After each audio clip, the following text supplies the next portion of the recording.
አርእስተ ዜና ለአራት ተከታታይ ዓመታት በተደራራቢ ችግርና በሽታ ውስጥ የሚገኙት የምዕራብ ትግራይ ተፈናቃይ ወገኖች ወደ ቀያቸው እንዲመለሱ ጠየቁ።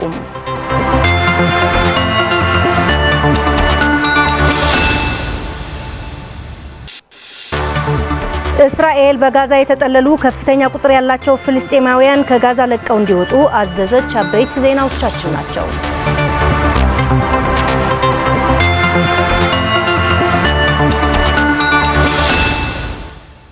በአበይት ዜናዎቻችን ጀምረናል። ሰላም ጤና ይስጥልን ውድ ተመልካቾቻችን፣ የዕለቱን ዜና ፍቱና ገብሩ በማቅረብ ወደ እናንተ አደርሳለሁ። ከኛ ጋር እንድትሆኑ ጋበዝን። በተጠለልንበት ትምህርት ቤት ከ30 በላይ ሰዎች በአንድ ክፍል ውስጥ ተጨናንቀን በረሃብና በውሃ እጥረት ተቸግረን እየኖርን ነው ሲሉ ከምዕራብ ትግራይ ተፈናቅለው በመቀለ የሚገኙ ተፈናቃይ ወገኖች ገለጹ።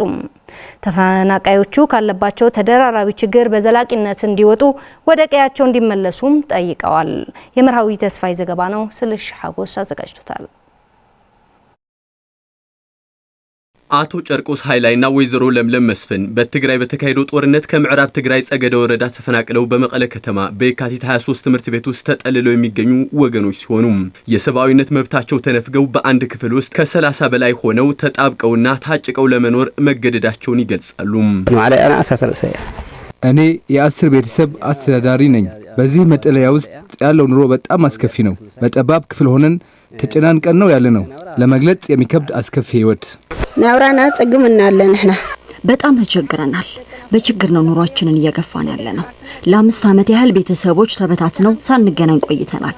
የሚበላ የሚቀመስ ነገር የለንም። ንጽህናችንን እንኳን መጠበቅ አልቻልንም።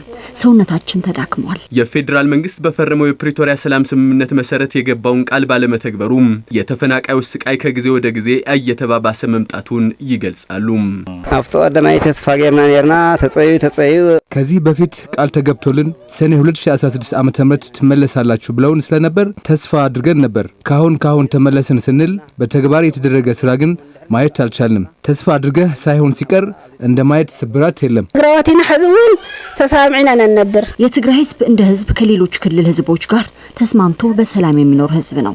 ስለሆነም ወደ ቀያችን መልሶንና ዘርተንና ሰርተን መደበኛ የሆነ ኑሯችንን እንኖር። ህዝብን ይዞ ነው አገር ማስተዳደር የሚቻለው ያሉት የተፈናቃዮች ኮሚቴ ሊቀመንበር አቶ ጸጋይ ገብረማርያም መንግስት ቃል ከመግባቱ ውጭ የተፈናቃዮች ጉዳይ ትኩረት ሰጥቶ ባለመስራቱ ተፈናቃዮች የሚመለከተን አጥተናል ይላሉ። መሬት ሞይትራፍ ገዛና ንብረትና ወንሲና እርሻችን ቤት ንብረታችንን አጥተን በረሃብ ያለቅን ነው። ከወራቶች በፊት የእህል ድጋፍ የሚያደርጉልን የበጎ አድራጎት ድርጅት ነበሩ። አሁን ሁሉም ወጥተዋል። እንኳን ምግብ ንጹህ የመጠጥ ውሃ ማግኘት አልቻልንም። ውሃ ለማግኘት 17 ቀናት ጠብቀናል። ለምንድን ነው መንግስት ወደ ቀያችን የማይመልሰን? ከህዝብ ውጭ አገር አለ እንዴ? ከ4 ዓመታት በላይ ለ6 ወራት ብቻ ተብሎ በተሰራው የመጠለያ ኬንዳ ውስጥ በረሃብና በበሽታ እየተሰቃየ ያለው ተፈናቃይ ህዝብ ወደ ቀዬው እንዲመለስና የተፈናቃይ ችግር በዘላቂነት እንዲፈታ የፌደራል መንግስትና ደራዳሪ አካላት ትኩረት ሰጥተው ሊሰሩበት እንደሚገባ አቶ ጸጋይ ጥሪ አቅርበዋል። ከሰምዕና እንደህር ኮይነን ኩሪና እንደህር ኮይነን የሚሰማንና የሚረዳን መንግስት ካለም ከሞት ይታደጉን እላለሁ። ከፍቶናል፣ መሮናል፣ በረሃብና በጥም ተቸግረናል። ስለሆነም ክረምት ከመግባቱ በፊት በአጭር ጊዜ ወደ ቀያችን እንዲመልሱን እና አርሰን እንድንበላ ሊደረግልን ይገባል ስል ጥሬን አቀርባለሁ።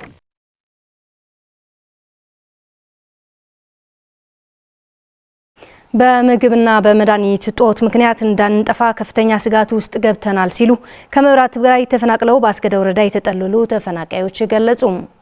ተፈናቃዮቹ እንደገለጹት ወደ ቀያቸው እንመለሳለን በሚል ተስፋ 5ኛውን ክረምት ያለምንም ተግባራዊ እንቅስቃሴ በከፍተኛ ችግር ውስጥ እንገኛለን በማለት የሚመለከታቸው ሁሉም ዘላቂ የሆነ መፍትሄ በማምጣት ወደ ቀያቸው እንዲመልሷቸው ጥሪ አቅርበዋል።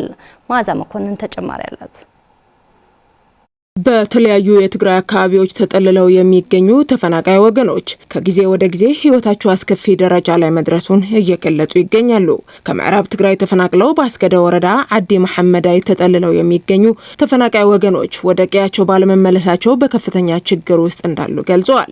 ተፈናቃዮቹ እንደገለጹት ወደ ቀያችን እንመለሳለን በሚል ተስፋ 5ኛ ክረምት ያለምንም ተግባራዊ እንቅስቃሴ በከፍተኛ ችግር ውስጥ እንዳሉ ገልጸው በዚህም ተፈናቃዮች ለበሽታና ለሞት እየተጋለጡ በመሆኑ የሚመለከታቸው ሁሉም አካላት ዘላቂ መፍትሄ በማምጣት ወደ ቀያቸው እንዲመልሷቸውም ጥሪ አቅርበዋል።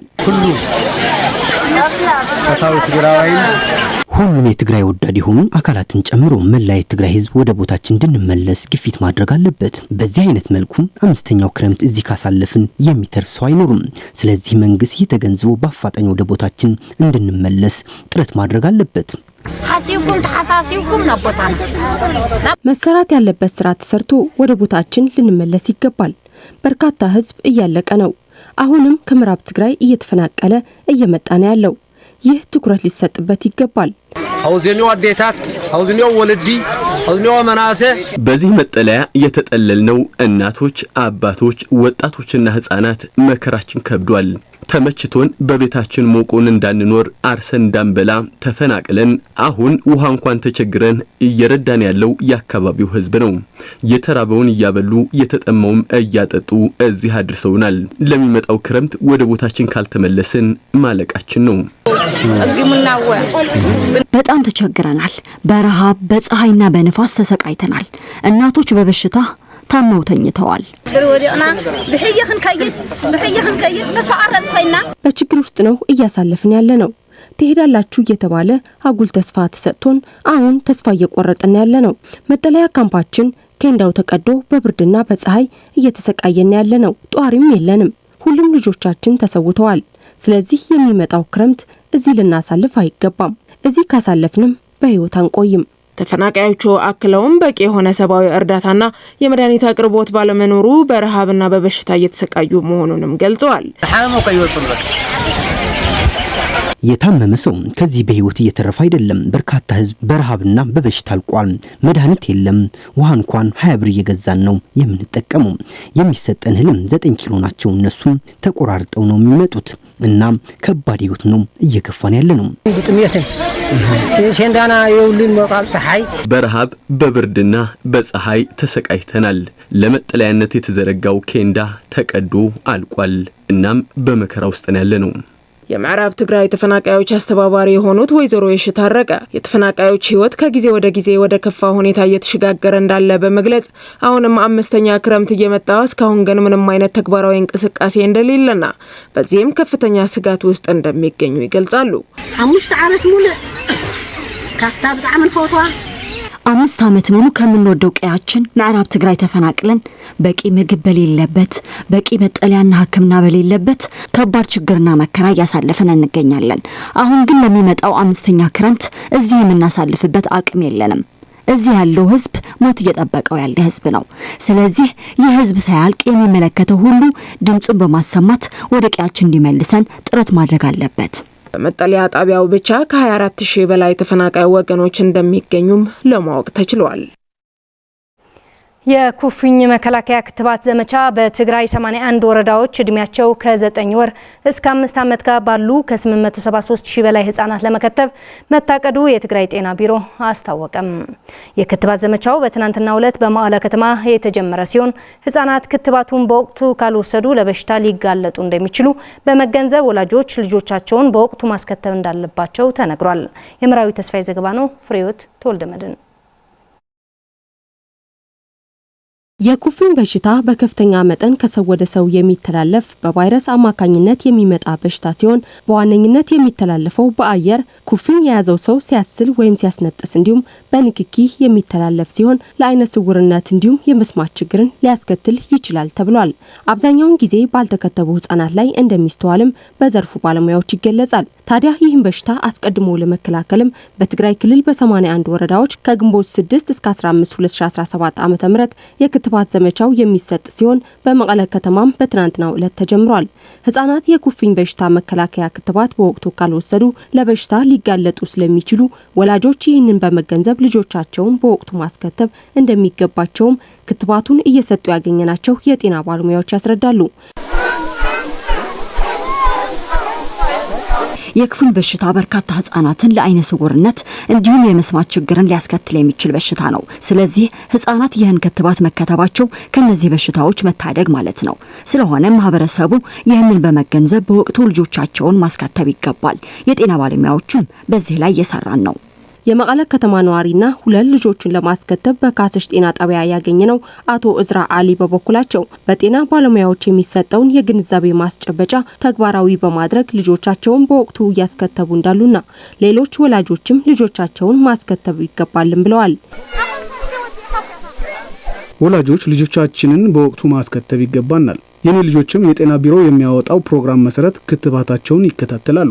የኩፍኝ መከላከያ ክትባት ዘመቻ በትግራይ 81 ወረዳዎች እድሜያቸው ከ9 ወር እስከ 5 ዓመት ላሉ ከ873 ሺህ በላይ ህጻናት ክትባቱን ለመስጠት እቅድ መያዙን ያስረዱት የትግራይ ጤና ቢሮ ኃላፊ ዶክተር አማኑኤል ኃይለ ናቸው።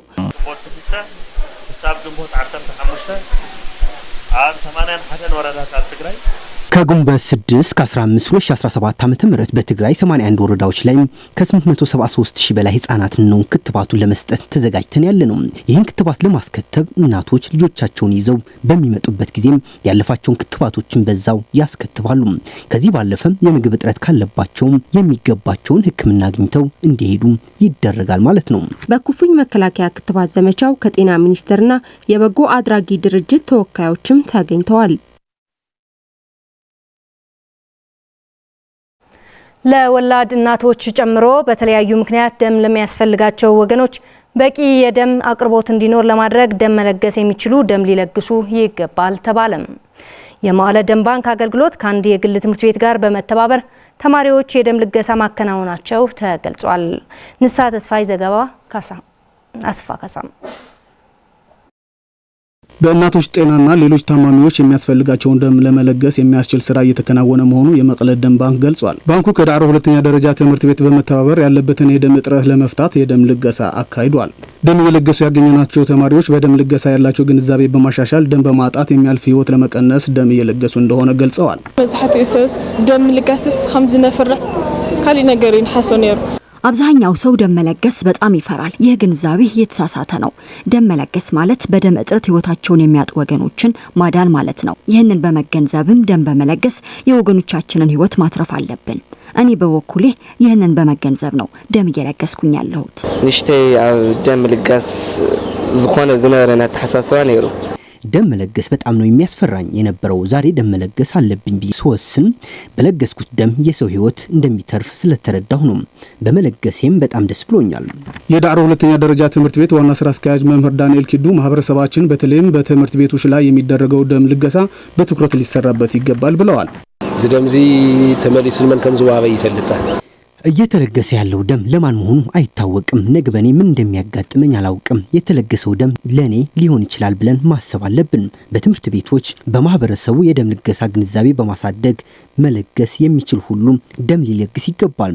በለገስነው ደም ወገኑ እንደሚድን መረዳት አለበት። የመቀለ ደም ባንክ አስተባባሪ አቶ መኮንን አስፋ ደም መለገስ የወገኖቻችን ህይወት ማዳን መሆኑን የተገነዘቡ መምህራንና ተማሪዎች ያደረጉትን የደም ልገሳ የሚበረታታና የሚመሰገን ነው ሲሉም ገልጸዋል። አክሎም ሌሎች ይህንን መልካም ተግባር እንዲከተሉ ጠይቀዋል። ሕዝን ሳሳይ ጊዜና ደም ልገሳ ፕሮግራም ዝነካይደ ዘለና ይህ የደም ልገሳ ለሶስተኛ ጊዜ ነው እያካሄደን ያለነው። ይህ የደም ልገሳ በመቀለ ከተማ ያሉት ትምህርት ቤቶች ብቻ ሳይሆን በሁሉም ሁለተኛ ደረጃ ትምህርት ቤቶች ላይ የደም ልገሳ ፕሮግራም ይካሄዳል። በብዛት የምንሰበስበው ደም በትምህርት ቤቶች ላይ ነው የምንሰበስበው። ሌሎች የማህበረሰባችን አካላት ትምህርት ቤቶቻችን እያደረጉት ያሉት ተግባር ሊከተሉት ይገባል። ውድ ተመልካቾቻችን ከትግራይ ቴሌቪዥን በቀጥታ የአማርኛ ዜናዎቻችን እየተከታተላችሁ ትገኛላችሁ። ዜናዎቻችን ቀጥለዋል። በትግራይ ጄኖሳይዳዊ ጦርነት ምክንያት ጉዳት የደረሰበት የአልነጃሺ መስጊድ ጥገና 90% መጠናቀቁ ተገለጸም። በትግራይ በተካሄደው ጦርነት በከባድ መሳሪያ ጉዳት የደረሰበት ታሪካዊ አልነጃሺ መስጊድ ጥገና 90% መጠናቀቁ የክልተ ውላዕሎ ወረዳ የባህል ቱሪዝም አስተባባሪ ወይዘሮ ዛፉ ገብረስላሴ ተናግረዋል። በቱርክ መንግስትና ቲካ በተባለ ግብረሰናይ ድርጅት በመደቡት የድጋፍ ገንዘብ አማካኝነት ባለፉት 8 ወራት መስጊዱ በሀገር ውስጥ ባለሙያዎች ጥገናና እድሳት ሲደረግለት እንደነበር ተገልጿል። በተተኮሰ ከባድ መሳሪያ የሚሲጁ አካል እና የእንግዶች ማረፊያው ያስተናገደው ጉዳት ከባድ የነበረ ቢሆንም የተደረገለት እድሳትና ጥገና በተያዘለት ጊዜ አብዛኛው ስራው መጠናቀቁ አስተባባሪዋ ተናግረዋል። የክልተ ውላዕሎ ወረዳ የባህልና ቱሪዝም አስተባባሪ ወይዘሮ ዛፉ ገብረስላሴ ያክለውም ቀሪው ስራው በጥቂት ቀናት ውስጥ ይጠናቀቃል ተብሎ እንደሚጠበቅ በመጠቆም የጥገናው ጥራትና በመቀሌ ዩኒቨርሲቲ ባለሙያዎች በየደረጃው ባሉ አመራሮችና የማህበረሰቡ አካላት ማረጋገጫ እያገኘ መምጣቱን አስታውቀዋል። ከአንድ ዓመት በፊት ባቀረብነው ዘገባ የአልነጃሺ መስጊድ ለመጠገን የቱርክ መንግስት አስፈላጊውን የገንዘብና የቴክኒክ ድጋፍ ለማድረግ ስምምነት ላይ መደረሱን የቱሪዝም ሚኒስትሩ መግለጹ መዘገባችን ይታወሳል።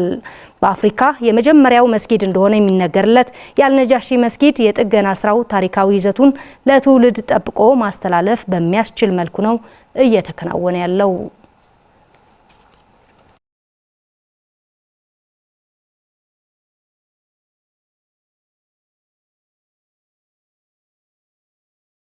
የውጭ ዜና እስራኤል በጋዛ የተጠለሉ ከፍተኛ ቁጥር ያላቸው ፍልስጤማውያን ለቀው እንዲወጡ አዘዘች። የእስራኤል መከላከያ ሰራዊት አብዛኛው ክፍሉ ቀድሞውንም በፈንጂዎች የወደመውን የጋዛ ከተማ ደህንነቱ ያልተጠበቀ ብሎ የበየነ ሲሆን በከተማዋ ተጠለው የሚገኙ ነዋሪዎችም ሊፈጽመው ከታቀደው ከፍተኛ ጥቃት በፊት ለራሳቸው ደህንነት አካባቢውን ለቀው እንዲወጡ ሲል አስጠንቅቋል። የቢቢሲ ዘገባ ነው። ታሪክ ፍስሐ አጠናቅረዋለች። እስራኤል ጦርነቱ ከተጀመረ አንስቶም ባልታየ መልኩ በጋዛ የሚገኙ ከፍተኛ ቁጥር ያላቸው ፍልስጤማውያን ነዋሪዎች አካባቢውን ለቀው እንዲወጡ ትዕዛዝ አስተላልፋለች።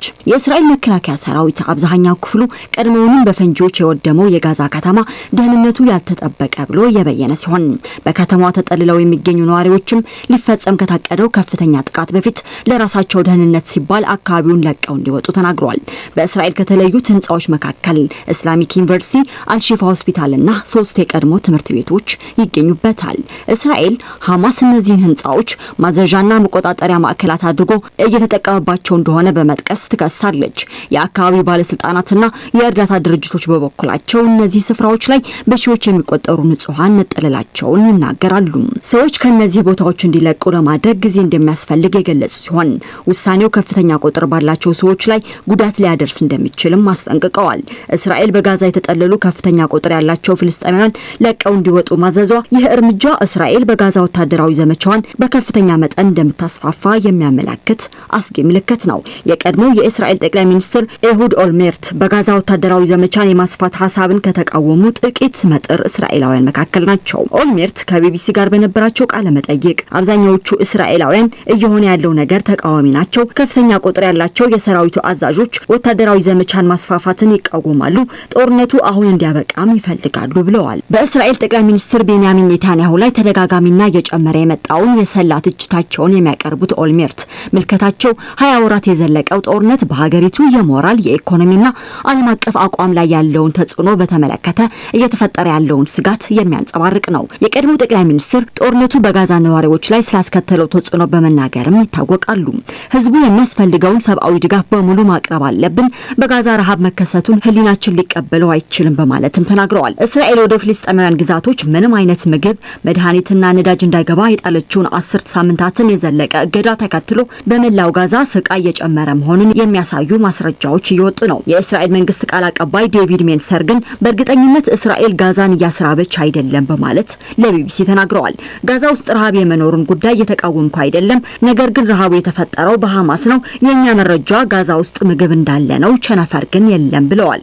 የተሻሻለውና በአሜሪካ የተዘጋጀው የተኩስ አቁም ስምምነት በእስራኤልና ሐማስ ተቀባይነት ያገኛል የሚለው ተስፋ የሳሳ ሆኗል ሲል የዘገበው ቢቢሲ ነው።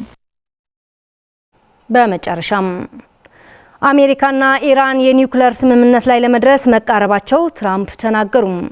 የአሜሪካ ፕሬዝዳንት ዶናልድ ትራምፕ ኢራን ከዩናይትድ ስቴትስ ጋር በኒውክሌር ፕሮግራሞቿ ላይ ባቀረቡት መደራደሪያዎች ለመስማማት መቃረቧን ተናግረዋል። ትራምፕ በሁለቱ ሀገራት መካከል እሁድ ዕለት የተጠናቀቀው ንግግር በተመለከተ ሲገልጹም ለረጅም ጊዜ ሰላም በሚል በጣም ጠንከር ያለ ድርድር መደረጉን ገልጸዋል። ቀደም ብሎ የኢራን ጠቅላይ መሪ አማካሪ የሆኑ ግለሰብ ለኤንቢሲ ኒውስ ኢራን የማዕቀቦች የሚነሱ ከሆነ በኒውክሌር ፕሮግራሞቿ ላይ ከስምምነት ለመድረስ ዝግጁ ናት ብለዋል። ዩናይትድ ስቴትስ ኢራን የኒውክሌር የጦር መሳሪያ ማምረት እንዳትችል ለማድረግ የምታበለጸገውን የዩራኒየም እንድትተው ትፈልጋለች። ኢራን በየጊዜው የኒውክሌር ፕሮግራሞቿ በአጠቃላይ ለሰላማዊ ተግባራት የሚውሉ መሆናቸው ትገልጻለች። ሻምካኒ ለኤቢሲ ኒውስ እንዳሉት ከሆነም ኢራን በከፍተኛ ደረጃ የበለጸጉና የተከማቹ ዩራኒየሞች ኢራኖች አሜሪካ የጣለችውን ማዕቀብ የምታነሳ ከሆነ ለመተው ዝግጁ ናት። በቴህራን የኒውክሌር ፕሮግራም ላይ የመጨረሻ ድርድር የተካሄደው እሁድ ዕለት ሲሆን ሁለቱም ወገኖች ዳግም ለመገናኘት ከስምምነት ላይ ደርሰዋል። የአሜሪካ መከላከያ ምስራቅ ልዑክ ስቲቭ ዊትኮፍ ውይይቱ አበረታች ነበር ሲሉ የኢራን ውጭ ጉዳይ ሚኒስትር አባስ አርጋቺ ደግሞ አስቸጋሪ ነገር ግን ደግሞ ጠቃሚ እንደነበር ገልጸዋል ሲል ቢቢሲ ዘግቧል።